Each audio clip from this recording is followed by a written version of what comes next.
empezar a grabar y voy a continuar.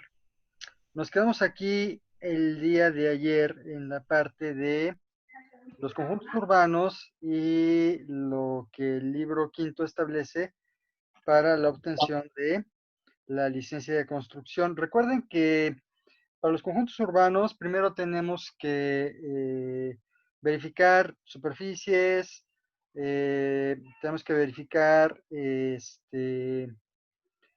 anchos de vialidades, ubicación de vialidades, si es primaria, si es secundaria, si es vialidad local y todo lo demás, ¿no? De acuerdo a esto es que vamos a empezar a trabajar. Bien, bueno, para la licencia de uso de suelo, la manera de obtenerla es solicitando un formato en la oficina de la Dirección de Desarrollo Urbano del Estado de México, que es un formato universal. Dicho formato nos va a contener datos en relación a el propietario, como son el nombre, la dirección, datos de contacto, datos del predio, ¿sí? Dirección, superficie, si hay elementos construidos, qué superficie se pretende construir y qué tipo de uso se le pretende dar a la construcción para determinar si corresponde con el plan de desarrollo urbano de la Secretaría de Desarrollo Territorial. Sí, para checar esto, lo primero que tenemos que hacer es revisar la cédula informativa de zonificación. Este es un documento que emite también la Dirección de Desarrollo Urbano Estatal. También la puede emitir la Dirección de Desarrollo Urbano Municipal en algunas localidades. Sí, en esa cédula informativa de zonificación nos van a presentar qué uso de suelo tiene el terreno que yo pretendo trabajar y para darme cuenta si mi proyecto corresponde a ese uso de suelo, de tal manera que yo pueda integrar mi proyecto y obtener la licencia de uso de suelo. ¿Qué sucedería en el sentido en el que no corresponda? Supongamos yo quiero poner un conjunto habitacional de interés medio, de interés social, para que sea de 60 metros cuadrados. Pero el dictamen de la cédula informativa de zonificación me dice que tengo H200, que quiere decir que los lotes deben ser de 200 metros cuadrados. Ahí tengo que hacer no un cambio de uso de suelo, sino un cambio de densidad, porque al final de cuentas lo que yo pretendo es un proyecto habitacional. Lo tengo que cambiar a uso habitacional H150 para poder reducir el tamaño del lote y de esa manera lograr la construcción de mi predio. ¿Sí? Este documento tiene que integrarse con los requisitos generales que hemos visto en el documento anterior. Estos son la identificación del propietario o en su caso del representante legal. El poder notarial de que el representante legal otorgado por el propietario, el acta constitutiva de si en caso de que sea un, una persona moral, la escritura que acredite la propiedad o el documento que acredite la propiedad, el que esté inscrita en el registro público de la propiedad, en el IFREM, el Instituto de la Función Registral del Estado de México, y por último, un croquis de localización. El croquis de localización, ustedes lo pueden observar aquí, es un croquis trazado pues a lápiz, ¿no? Eh, sin una escala aparente. La escala pues la manda el cuadriculado. Sin embargo, ustedes pueden integrar un croquis bien definido en AutoCAD impreso en tamaño carta y eso les puede servir de croquis. O en su caso también la ortofoto con el polígono del predio y la superficie aproximada. Aquí, para la licencia de uso de suelo, no necesitamos que sea tan detallado el dibujo, porque a final de cuentas únicamente es un croquis referenciado. Si me piden las coordenadas UTM de la ubicación del predio. De nuevo, eso lo pueden obtener en Google Earth o en la aplicación de su teléfono o en Mapas México de INEGI. Esas son las páginas en las que pueden obtener la ubicación de las coordenadas en formato UTM. También me piden que toda esta documentación se integre en un disco compacto, un CD o un DVD, para entregarlo de manera electrónica. De nuevo, esta sí es un poco más rápida, relativamente más rápida.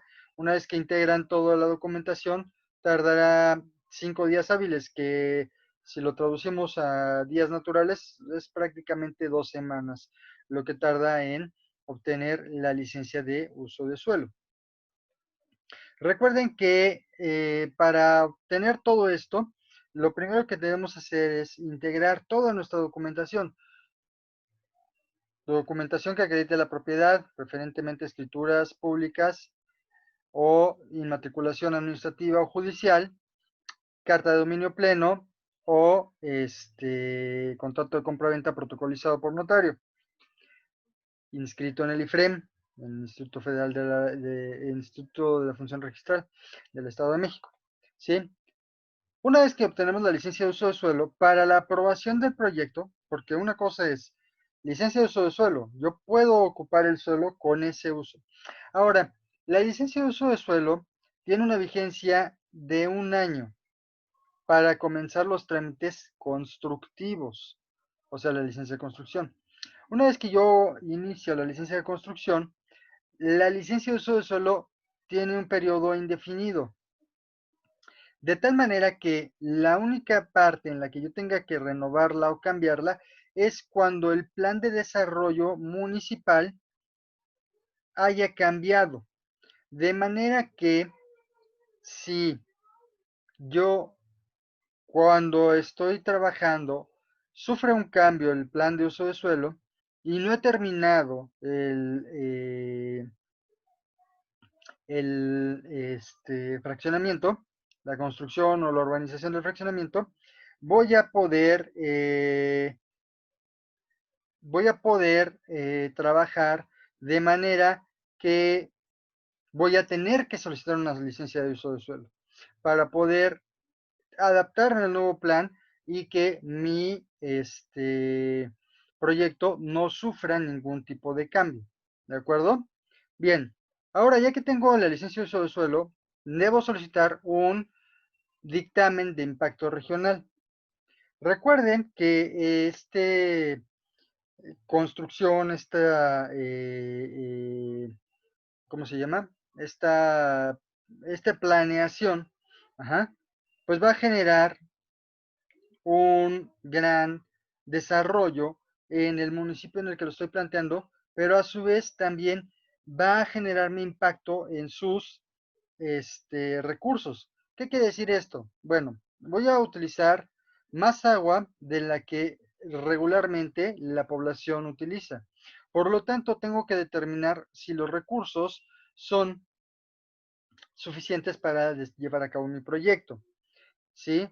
¿Cómo lo hago? Haciendo un estudio hidrológico de la cuenca y determinando la capacidad de los pozos que van a tener los la localidad, para saber si la extracción conjunta suple la necesidad que yo voy a implantar. De nuevo, voy a tener que hacer un estudio sobre el impacto de descargas de drenajes, ¿sí? ¿Por qué? Bueno, no es lo mismo la descarga de un solo predio o de una sola casa habitación contra la descarga de 400. Si tengo un diámetro específico en los colectores generales del municipio, este diámetro se va a ver colapsado porque si estamos hablando que tiene tal vez 20 pulgadas, ¿sí? Y esas 20 pulgadas suplen la necesidad de toda una población, pues, digamos unas 500 viviendas, y yo voy a llegar con 400, de repente el consumo, perdón, la descarga se va a ir al doble, el diámetro va a verse rebasado, lo que va a provocar que se desborde y se inunde.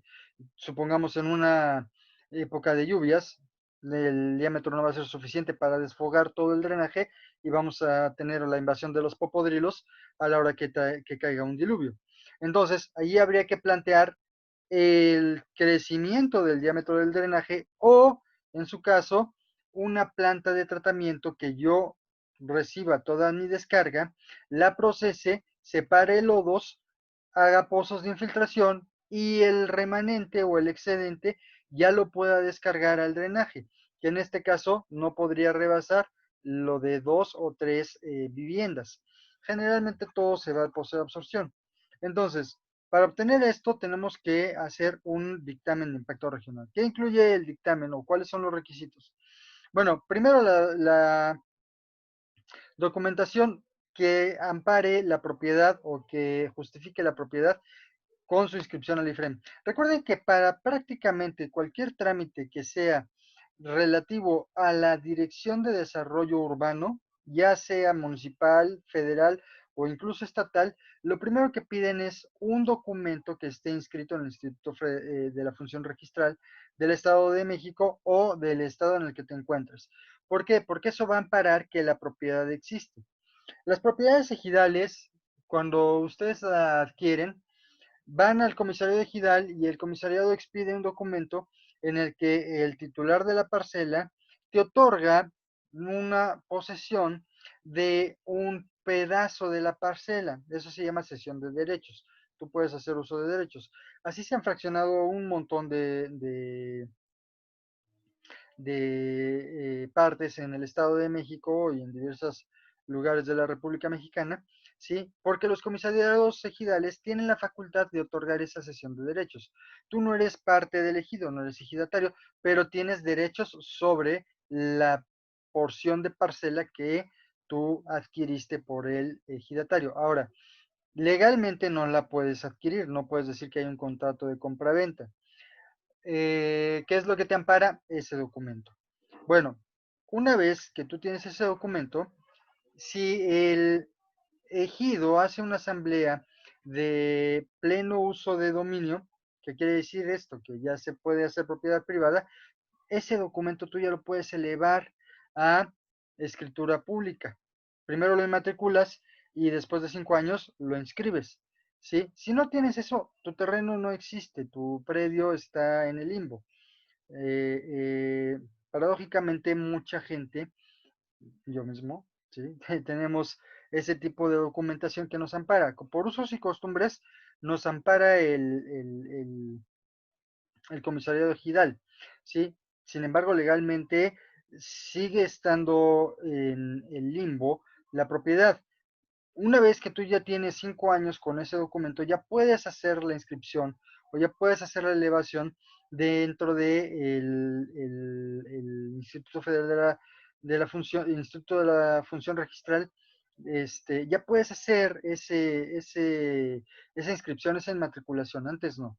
Sí, por eso es importante que en todo momento, cualquier trámite, siempre te piden el documento que esté inscrito en el IFREM.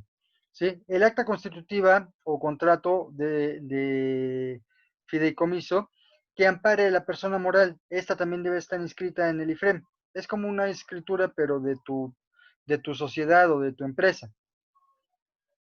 Poder notarial e identificación oficial del apoderado, que dentro del acta constitutiva generalmente se incluye el poder notarial. De no ser así, pues hay que tramitarlo. Un poder notarial más o menos ronda los 5 o 7 mil pesos, dependiendo el notario en el que te lleve a cabo el trámite, ¿no? Que no es otra cosa que es una carta poder auspiciada o avalada por el notario. Ujú. La localización o aerofoto, plano topográfico georreferenciado en archivo magnético. Como les decía, esto todo viene en un disco, ¿sí? Y el plano topográfico, pues lo hacemos en AutoCAD. Lo importamos con los datos de una estación total y podemos tener la posibilidad de dibujar el predio. ¿De acuerdo? Por cierto, me he olvidado de subir el video para el plano topográfico. A ver si hoy por la tarde lo subo. Si es que recuerdo, porque tengo un montón de cosas que hacer.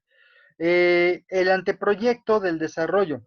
Estos ya son planos que van a tener la planta de conjunto, la fachada, perdón, del conjunto, ajá, el corte transversal del conjunto y la memoria descriptiva.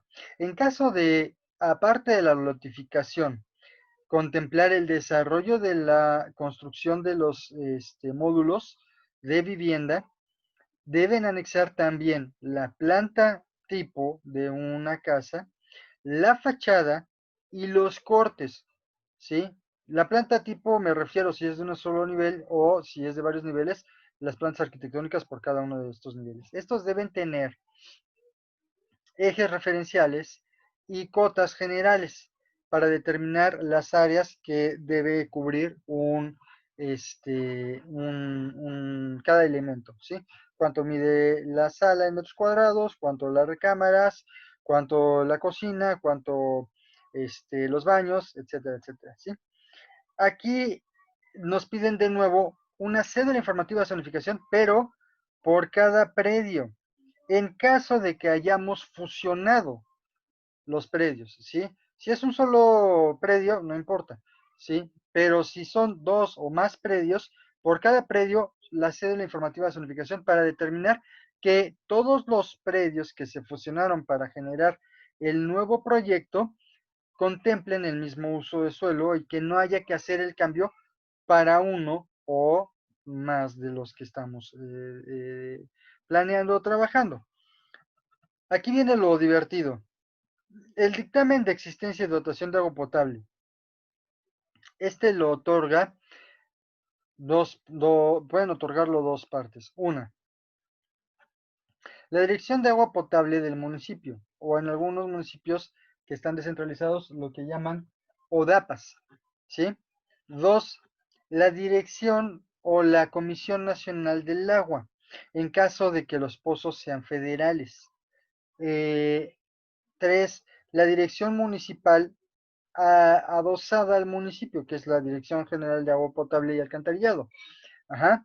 O la Dirección de Agua Potable, Saneamiento y Obras Públicas del Estado de México. Dependiendo, y a veces uno puede ser un poco, ¿cómo llamarlo? Listo, como cuando le piden permiso a mamá y les dice que no. Mamá, quiero ir al antro. No, van con el papá. Oye, papá, quiero ir al antro. No, van con el abuelo. Oye, abuelo, ¿me das permiso de ir al antro? Sí, pero el abuelo no vale, ¿no?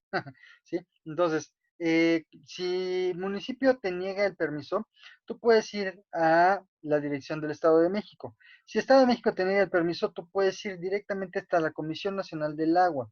Ahora, si llegas a esta instancia, tienes que tomar en cuenta que debes llevar un proyecto bien definido, tanto del consumo como de la descarga.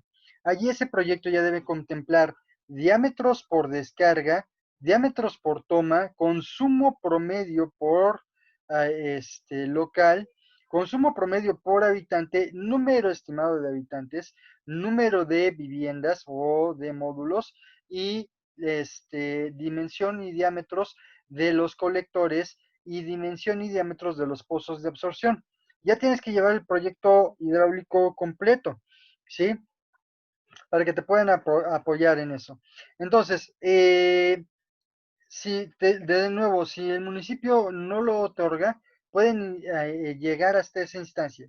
Idealmente, y es muy raro el caso, en el que el municipio niegue uno de estos compromisos, ¿eh? Permisos, es que estoy leyendo aquí el formato que está y dice compromiso. Ajá. Es muy raro que niegue este tipo de permisos, principalmente porque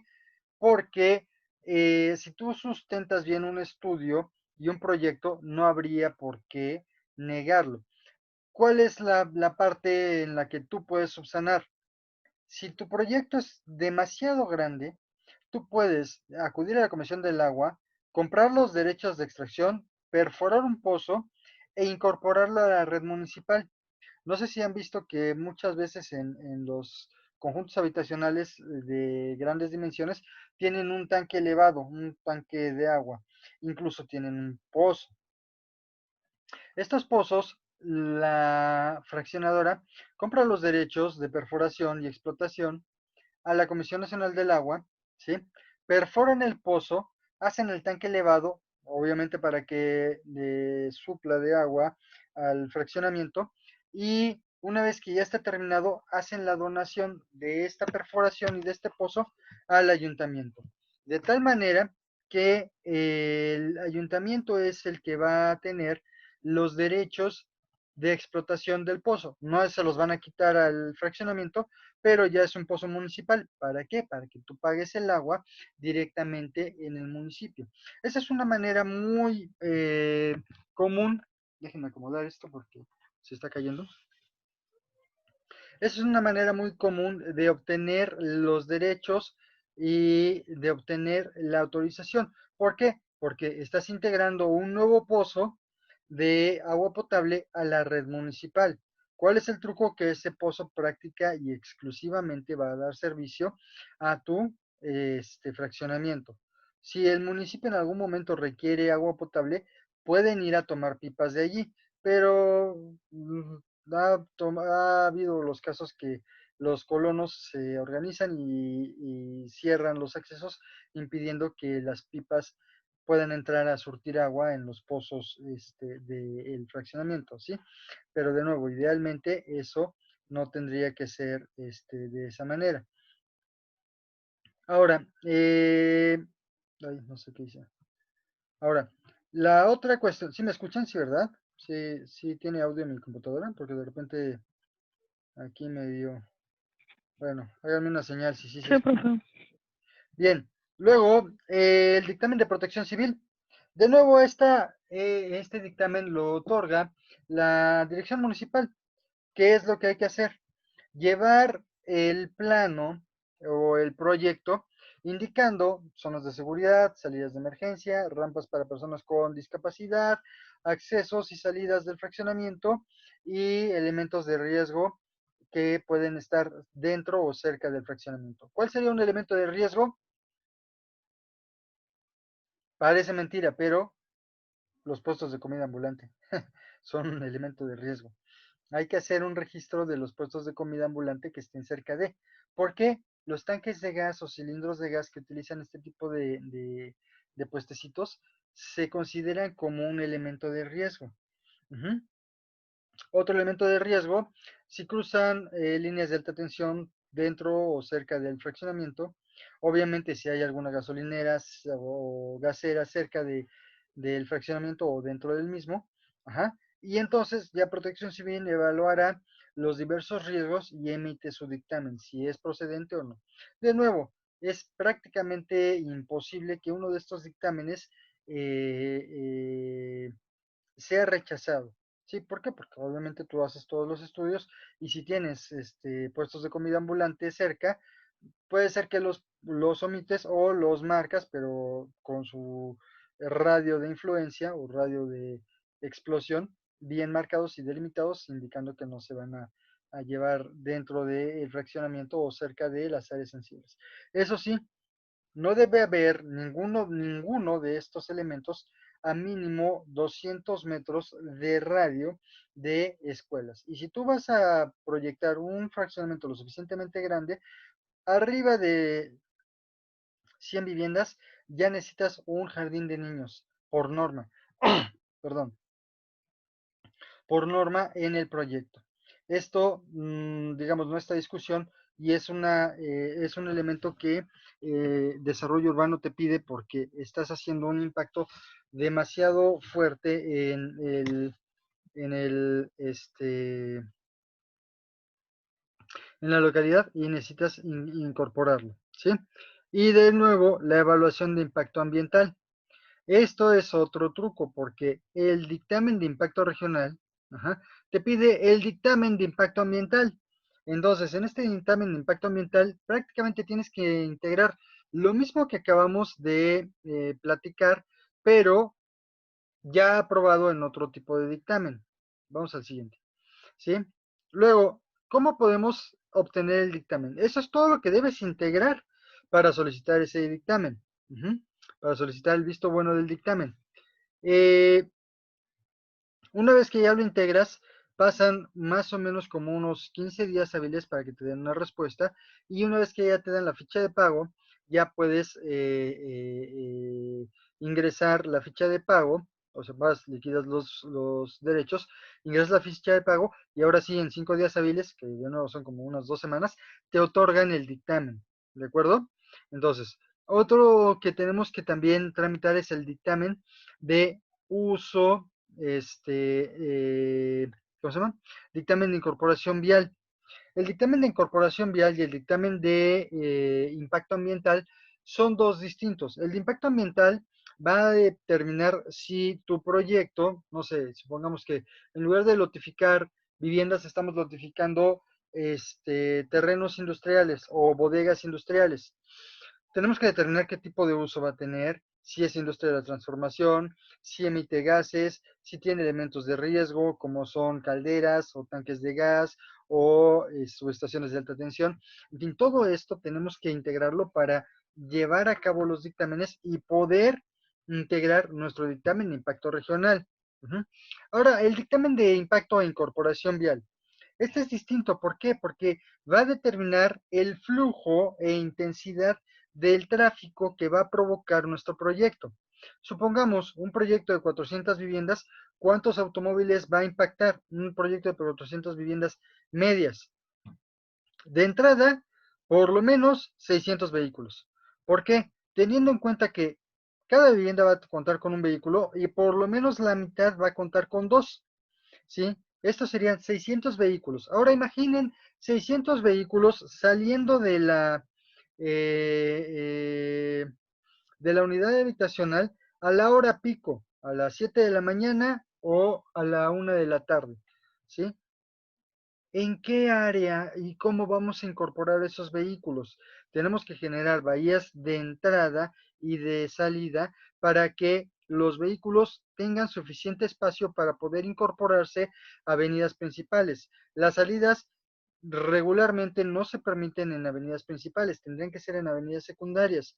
Las entradas tendrían que ser sí en avenidas principales, teniendo en cuenta que tendríamos que hacer un circuito para integrarse a la avenida principal. ¿De acuerdo? ¿Cuántos vehículos por hora vamos a incorporar? ¿Cuántos vehículos por hora se van a desfogar? ¿Sí? Una cosa es la incorporación, que es la entrada, y otra cosa es el desfogue, que es la salida. ¿Cuáles son los horarios? ¿Cuáles son los horarios en los que se van a trabajar? Y un aforo estimado de estos elementos. Entonces, como ven, el dictamen de impacto regional va a requerir este otro dictamen que tienen que hacer todos esos estudios y todos esos planos para poder llevar a cabo el trámite, ¿sí? Si es el dictamen favorable,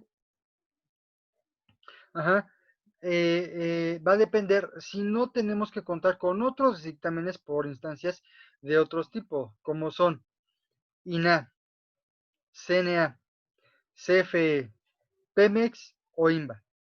¿A qué se refiere cada uno de estos? Supongamos que dentro del proyecto, o el proyecto se localiza cerca del centro histórico de la localidad, que en este caso, por ejemplo, podría ser el municipio de Chimalhuacán. Y resulta que, ¡cuas!, encontramos una zona arqueológica. Automáticamente todo el proyecto queda suspendido hasta que el INAH no haga un levantamiento de la zona arqueológica y dictamine si es de interés nacional o no. Esto puede tardar hasta 2 años. Por lo tanto, antes de empezar los trabajos, nosotros tenemos que hacer un dictamen o solicitar un dictamen al INAH. El INAH ya tiene más o menos registrados dónde y cómo están los sitios de interés arqueológico. Si nuestro predio está dentro de ese catálogo del INAH, tenemos que solicitar que vayan, hagan una cala y dictaminen que no hay ningún hallazgo de interés nacional para que podamos trabajar. porque de no tenerlo, nos podemos topar con la sorpresa de que nos pueden detener la obra e incluso expropiar el terreno, ¿sí? Entonces, es importante. Ahora, CFE. ¿Cuál es el dictamen de CFE? Primero, este dictamen va a incluir la factibilidad de los servicios en cuanto a consumo. Yo tengo que llevar cuántas viviendas son, cuántos transformadores voy a solicitar, pagar el derecho a los transformadores, pagar la plantación de los postes y entonces en ese momento ya arrancar con los trabajos. ¿Sí? De CNA. Cuidar que mi predio no esté cerca o dentro del del cauce de algún río o que no se vea afectado por el derecho de vía de algún canal o cuerpo de agua, ¿sí? Por ejemplo, que esté cerca del canal de Aguas Negras, que esté cruzando un río, que esté cerca de un lago, que esté, y determinar cuál va a ser la afectación para que CNA me otorgue el visto bueno. Ahora, hay lugares donde hay cuencas subterráneas, donde hay cauces subterráneos. Tengo que acercarme a CNA para determinar que mi predio no esté sobre un cauce subterráneo, porque si no, se va a darle el caso de que, aunque esté subterráneo, yo tengo que dejar el derecho de vía para ese elemento, porque si no, en algún momento voy a toparme con que vayan a hacer algún pozo o simplemente se les ocurra destapar el cauce del río y entonces todo lo que esté sobre ese cauce sea expropiado y sea demolido para poder hacer uso o explotación de el recurso. Entonces es importante. Y en cuanto a Pemex, determinar que también los ductos de gas o de combustibles no crucen mi propiedad o no pasen cerca de mis colindancias y determinar qué tipo de derecho de vía tengo que llevar a cabo. Aquí en Texcoco se hizo una unidad habitacional y en esa unidad habitacional, casi al pie de la carretera, cruzan los ductos de Pemex. Entonces, el terreno de esta unidad tiene más o menos como unos 15 metros de derecho de vía para esos ductos. Incluso algunos cruzan dentro de la misma unidad. ¿Qué fue lo que hicieron? Trazaron las avenidas o las circulaciones vehiculares por esos ductos, imponiendo los postes de señalamiento y dando la indicación de que allí no se puede trabajar, excavar o llevar a cabo ningún tipo de construcción porque corren los ductos de combustible en esa zona. Eso es lo que tendríamos que hacer, pero para eso también Pemex me tiene que otorgar otro dictamen. ¿Sí? Entonces, son, digamos, varias partes. Ahora, el elemento no cuenta con el uso de suelo requerido. Tiene un uso de suelo agrícola o tiene un uso de suelo industrial o comercial o tiene un uso de suelo habitacional y yo lo quiero para uso de suelo industrial. Necesito hacer cambios de uso de suelo de coeficiente de ocupación o coeficiente de utilización, cambio de altura o de densidad. Uf, ¿sí? El cambio de densidad es el que nos interesa, junto con el cambio de altura en algún momento, porque si mi altura máxima es de 3 niveles, a lo mejor yo voy a requerir más altura porque voy a colocar 5 niveles, ¿sí? El coeficiente de ocupación, al colocar más niveles, se puede reducir. A lo mejor eso no tendría que cambiarlo, pero el de utilización sí. ¿Cuál es la diferencia? El de ocupación, recuerden que me va a dar del predio total la superficie que yo puedo ocupar. Generalmente ronda el 60 o 70%. Pero el coeficiente de utilización es el número de veces que yo puedo utilizar la superficie del predio. Generalmente en los usos H200 viene sobre 2 o 2.5 veces. ¿Qué quiere decir? Que si yo tengo un predio de 200 metros, yo lo puedo ocupar hasta 400 o 200 metros cuadrados, no más. Pero si yo voy a verticalizar mi espacio, ajá, no hago el cambio de ocupación, me quedo con el 70%, pero 140 metros, ajá, por 2 ya son 340 y yo puedo ocupar 600. Quiere decir que puedo ocupar 4 niveles, ¿sí? pero ya me estoy pasando porque esos 4 niveles ya me están impactando sobre 640 metros, ya me pasé. Necesito hacer un cambio de densidad de utilización, perdón, cambio de utilización de uso de suelo para hacer mayor la utilización. ¿De acuerdo? Bueno, para esto, ¿qué tengo que hacer? Obviamente debo presentar mi solicitud, pero de nuevo, presentar mi escritura, presentar mi acta constitutiva, presentar de nuevo mi poder notarial, de nuevo mi localización. A veces es mejor colocar varios elementos dentro de la solicitud para ingresar los trámites y que sea un solo juego. Entonces ya me van dando cauce por cauce. Lo que, ya te salió tu licencia de uso solo, ya salió tu fusión, ya nada más espera que cambie la ocupación y espera que cambie la utilización. ¿Sí? Porque estar entregando trámite por trámite a veces resulta engorroso e incluso a mí me tocó el caso de que perdieron mis documentos en alguna vez. Y dice, no, pues es que lo hubieras ingresado todo de una vez. Digo, bueno, güey, pues si aquí dice una cuestión por cada uno, pues bueno, entonces tuve que llenar de nuevo la solicitud e integrar una solicitud por varios trámites, que era una fusión y un cambio de uso y una licencia de uso de suelo. Entonces, sobre ese, pues ya nada más marcas los que necesitas e integras todo el expediente, porque los requisitos en general son los mismos, los requisitos generales, ¿no? El uso de suelo, perdón, las escrituras, el acta constitutiva, las identificaciones, el poder notarial, las coordenadas, el croquis de localización, todo eso son generales. Ya cuando empiezas a meter otro tipo de usos, ya son lo que cambia. ¿Sí? Y el anteproyecto del desarrollo de su memoria descriptiva y las características físicas del inmueble con superficies, accesos viales, colindancias, nombre de las calles y descripción de las actividades pretendidas.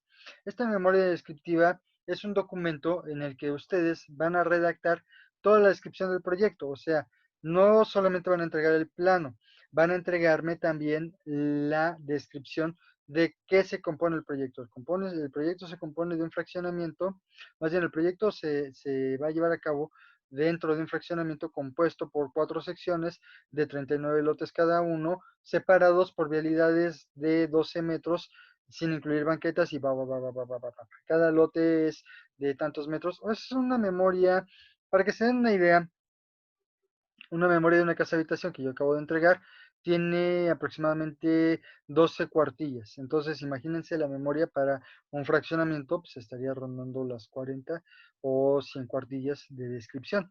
¿De acuerdo? Eso es lo que tiene que hacer. Nos queda menos de un minuto. ¿Alguna duda hasta acá? ¿O algún comentario? Mañana estaríamos